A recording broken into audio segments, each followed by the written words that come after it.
بسم اللہ الرحمن الرحیم۔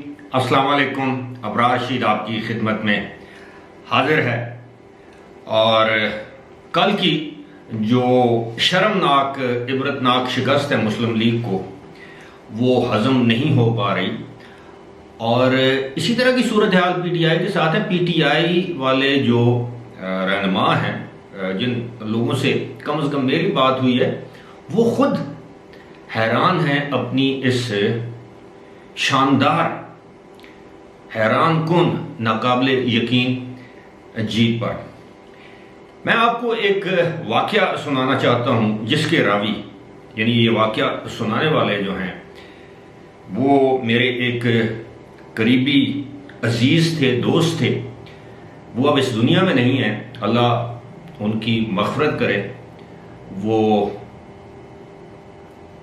چند سال پہلے ان کے سیاسی مخالفین نے ان کو قتل کر دیا تھا، اور جن صاحب کا میں ذکر کر رہا ہوں وہ نواز شریف کے انتہائی قریبی لوگوں میں سے ایک تھے۔ میں آپ کو حلفاً یہ کہہ سکتا ہوں کہ میرا مسلم لیگ نون کے ساتھ کبھی تعلق واسطہ نہ تھا، نہ ہے، اور نہ مستقبل میں ہو سکتا ہے۔ جو لوگ مجھے جانتے ہیں وہ اچھی طرح اس بات سے آگاہ ہیں کہ میں زمانہ طالب علمی میں پیپل اسٹوڈنٹ فیڈریشن یعنی پی ایس ایف کا ایک کارکن تھا، ایک ایکٹیوسٹ تھا۔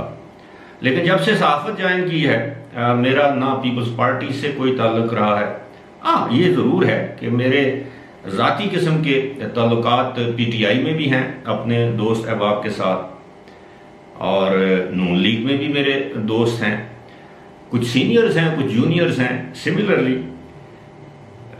پیپلز پارٹی میں تو زیادہ ہوں گے، اور ایسا نہیں ہے کہ جماعت اسلامی میں نہیں، میرے جماعت اسلامی میں بھی دوست ہیں۔ آپ کو ایک واقعہ جو میں سنانا چاہ رہا ہوں، یہ 1997 کے عام انتخابات کے موقع پر یہ واقعہ پیش آیا۔ یہ وہی انتخابات ہیں جن کے نتیجے میں اگر آپ کو یاد ہو تو نون لیگ کو ایک بہت بڑا بھاری مینڈیٹ ملا تھا، بلکہ بھاری مینڈیٹ مذاق بن گیا تھا، جس میں 2/3 سے بھی زیادہ اکثریت نون لیگ کو حاصل ہو گئی تھی۔ میاں نواز شریف اپنے دیگر ساتھیوں، اور ان میں مشاہد حسین سید جو کہ مسلم اخبار میں ہمارے ایڈیٹر بھی رہ چکے ہیں، وہ بنیادی طور پر ایک جرنلسٹ ہیں، لیکن اس وقت بھی وہ نون لیگ میں تھے، بعد میں وہ کاف لیگ میں چلے گئے، پھر نون لیگ میں آ گئے۔ مشاہد حسین سید اور میاں نواز شریف یہ بیٹھ کر رات کو ٹیلی ویژن پر انتخابی نتائج دیکھ رہے تھے۔ یہ وہ زمانہ تھا جب آپ کو ٹیلی فون پر آپ کے پارٹی کارکن یا ایجنٹ حضرات انتخابی نتائج دیتے تھے، یا آپ پاکستان ٹیلی ویژن پر انتخابی نتائج دیکھتے تھے۔ تو جب نون لیگ کو حد سے زیادہ، ان کی توقعات سے زیادہ سیٹیں ملنا شروع ہو گئی، یعنی خبروں میں، انتخابی نتائج میں الیکشن کمیشن کی جانب سے یہ پتہ چلا کہ جناب 100، 150، 250، 225، یہ وہ انتخابات ہیں جس میں شاید پیپلز پارٹی کو 13 یا 17 نشستیں ملی تھیں قومی اسمبلی میں۔ تو جب حد سے زیادہ سیٹیں ملنے لگیں تو میاں نواز شریف صاحب نے میرے ان دوست کے بقول مبینہ طور پر مشاہد حسین سید کو مخاطب کرتے ہوئے کہا کہ مشاہد، ساڑھے نال کوئی حق نہیں ہو گیا۔ یہ حقیقت بات ہے، اور یعنی ان کو یقین نہیں آ رہا تھا کہ ہمارے ساتھ ہاتھ تو نہیں ہو گیا۔ حالانکہ اس وقت کی اسٹیبلشمنٹ نے ان کو الیکشن جتوانے کے لیے وہی حربے استعمال کیے جو 2018 میں عمران خان کے لیے کیے تھے، لیکن ظاہر ہے 2 جماعتیں تھیں، پیپلز پارٹی کو باہر کیا تو نون لیگ کو لانا تھا۔ تو ابھی یہ نون لیگ کے ساتھ ساتھ پی ٹی آئی والے بھی پریشان ہیں کہ یہ ہو کیا گیا ہے۔ لیکن اب آتے ہیں بڑے سنجیدہ موضوع کی جانب۔ سنجیدہ موضوع یہ ہے کہ اب نون لیگ کے اندر سے آوازیں اٹھنا شروع ہو گئی ہیں۔ آج میاں جاوید لطیف جو کہ وفاقی وزیر بھی ہیں اور ان کو نواز شریف کے قریب سمجھا جاتا ہے، انہوں نے آج بڑی سخت باتیں کی ہیں اپنی حکومت کے خلاف، اور نون لیگ اپنی جماعت کے خلاف۔ اب نون لیگ کے اندر ایک بات طے ہے کہ وہ یہ سمجھتے ہیں کہ شہباز شریف ایک اچھے مینیجر تو ہو سکتے ہیں، ایک اچھے ایڈمنسٹریٹر تو ہو سکتے ہیں، لیکن وہ اچھے سیاستدان نہیں ہیں۔ ان میں سیاسی بصیرت نہیں ہے، ان میں سیاسی سوجھ بوجھ نہیں ہے جتنی کہ نواز شریف میں ہے، اور یہ بات درست بھی ہے۔ اور دوسری بات یہ ہے کہ بہت سے لوگ، مجھ سمیت بہت سے لوگ یہ سمجھتے ہیں کہ شہباز شریف مصلحتوں کا شکار ایک انسان، ایک وزیر اعظم، ایک سیاسی رہنما ہیں، اور بہت سی مصلحتیں ہیں۔ سب سے بڑی مصلحت تو یہ تھی کہ شاید ان کی زندگی کی یہ خواہش تھی کہ ان کے بھائی کی ایما پر رضامندی سے وہ ایک مرتبہ وزیر اعظم بن جائیں، جو کہ وہ بن گئے۔ پھر بھائی نے کہا کہ جناب اب آپ انتخابات کروا دیں، لیکن یہ ساتھ اپنے سفارشی لے کر لندن چلے گئے، اور انہوں نے کہا نہیں جی اب ہم ملک کو سنبھال لیں گے۔ اب ملک کو سنبھالنا یا نہ سنبھالنا وہ تو الگ بات ہے، اس پر بھی میں آؤں گا۔ بڑی خوفناک صورتحال ہے، بڑی خوفناک صورتحال ڈیولپ ہو رہی ہے، آپ یقین کیجئے۔ اب ملک کو سنبھالنا نہ سنبھالنا دور کی بات ہے، لیکن انہوں نے اپنی پارٹی کا بیڑا غرق کر دیا۔ وہ بیانیہ جس کو لے کر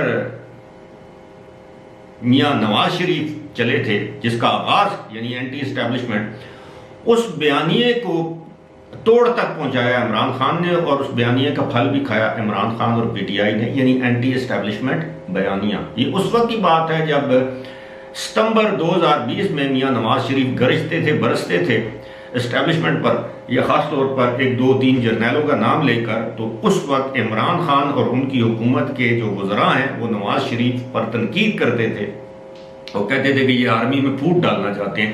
آج وہی بیانیہ عمران خان اور ان کی جماعت نے اپنایا، اس کو پروان چڑھایا، اور آج اس کی فصل کاٹی۔ اب پتہ نہیں یہ فصل کتنی دیر پائے، یہ میرے علم میں نہیں ہے، وقت بتائے گا۔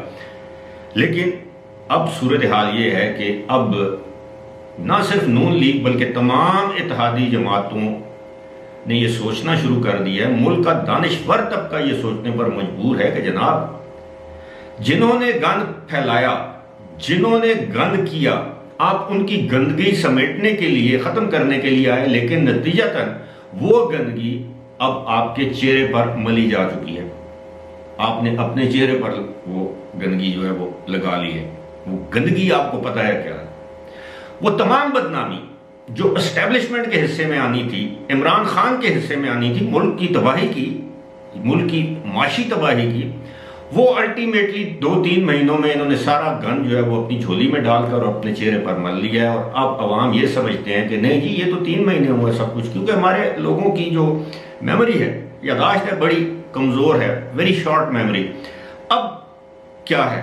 اب یہ ہے کہتے ہیں جناب سب کچھ جائے بھاڑ میں، جنہوں نے گند کیا ان کے حوالے کریں، سنبھالیں، آؤ سنبھالو، آئی ایم ایف جانے، آپ جانے، کیونکہ اس بات کے خدشات ابھی تک موجود ہیں کہ آئی ایم ایف کسی وقت وہ جو امداد ہے اس کو معطل کر سکتا ہے، کیونکہ ان کے مذاکرات جو ہوتے ہیں وہ منتخب حکومتوں کے ساتھ زیادہ دیر پا ہوتے ہیں، یا ان کی جو معاہدے ہوتے ہیں۔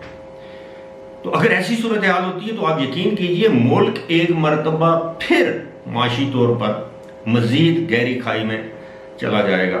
آج ہی آپ دیکھیں ڈالر ایک مرتبہ پھر 215 روپے تقریباً 50 پیسے پر ٹریڈ ہوئے، 216 روپے کہہ لیں، اور سٹاک ایکسچینج 750 پوائنٹس لوز کر گئی صرف کل کے نتائج کی وجہ سے۔ اور اب ذرا سوچئے کہ اگر آج یہ حکومت مستعفی ہو جاتی ہے تو پاکستان میں ڈالر تو 250 تک پہنچ جائے گا۔ اللہ کرے 250 تک نہ پہنچے، لیکن اس بات کے امکانات اور خدشات موجود ہیں۔ اب نون لیگ میں بیانیہ چلے گا، کیونکہ جب بھی نواز شریف کو قائل کیا شہباز شریف نے، ان کے بھائی نے، کہ نہیں جی بھائی جان، بھائی صاحب، باؤ جی آپ ذرا ہتھولا رکھیں، مریم کو چپ کروائیں، حالات بہتر ہو جائیں گے۔ اس کے چند دنوں یا چند ہفتوں کے بعد شہباز شریف کو کن لوگوں نے ایشورنس دلائی، انہی نے ان کو دوبارہ نواز شریف کے بیانیے کو درست قرار دیا۔ اب آئندہ انتخابات جب بھی ہوئے، نواز شریف اول تو یہ ہے کہ نواز شریف کو پاکستان آنا چاہیے ایک دلیر لیڈر کے طور پر۔ لیڈر جیلوں میں جاتے ہیں، اب لندن میں بیٹھے کیا کرنے ہیں، علاج تو آپ کروا نہیں رہے، آپ پاکستان آئیں، جیل جاتے ہیں، جائیں، کتنے عرصے کے لیے جائیں گے؟ کیا آصف علی زرداری نے جیل نہیں کاٹی؟ کیا شہباز شریف نے جیل نہیں کاٹی؟ کیا آپ کی خواتین، آپ کی بیٹی نے جیل نہیں کاٹی؟ کیا آپ کی پارٹی کے دیگر رہنماؤں نے جیلیں نہیں کاٹی؟ کس کس کا نام لوں؟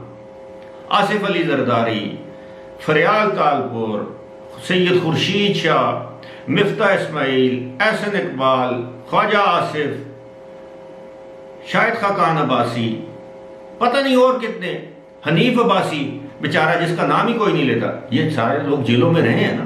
تو پارٹی کے لیڈر کو جیل سے کیوں ڈرنا چاہیے؟ آئے پاکستان میں، اور آپ کے پاکستان آنے سے آپ کی جماعت ایک مرتبہ پھر توانا ہوگی. دوسری بات لوگ یہ کرتے ہیں کہ شاید ڈاکٹر آصف علی زرداری، آپ کو پتہ ہے میں ان کو ڈاکٹر کہتا ہوں، پی ایچ ڈی ڈاکٹر ہے ویسے بھی. ڈاکٹر آصف علی زرداری یعنی میرے نزدیک پی ایچ ڈی ہے وہ ڈاکٹر آصف علی زرداری. کچھ لوگ یہ کہتے ہیں کہ یہ سارا کھیل انہوں نے کھیلا ہے اور مسلم لیگ کو ایسی جگہ لے گئے ہیں جہاں سے وہ اب دوبارہ سر اٹھانے میں اس کو کافی وقت لگے گا. ہماری زبان میں کہتے ہیں ڈلے بیراں دا کچھ بھی نہیں جاندہ، کچھ بھی نہیں جلتا. اب یہ جو بیر گر گئے نا آپ سے، آپ کی جھولی سے، یہ سمیٹے جا سکتے ہیں، دوبارہ آپ کی جھولی میں آ سکتے ہیں، لیکن اگر آپ دیر کریں گے آپ مزید نقصان اٹھائیں گے.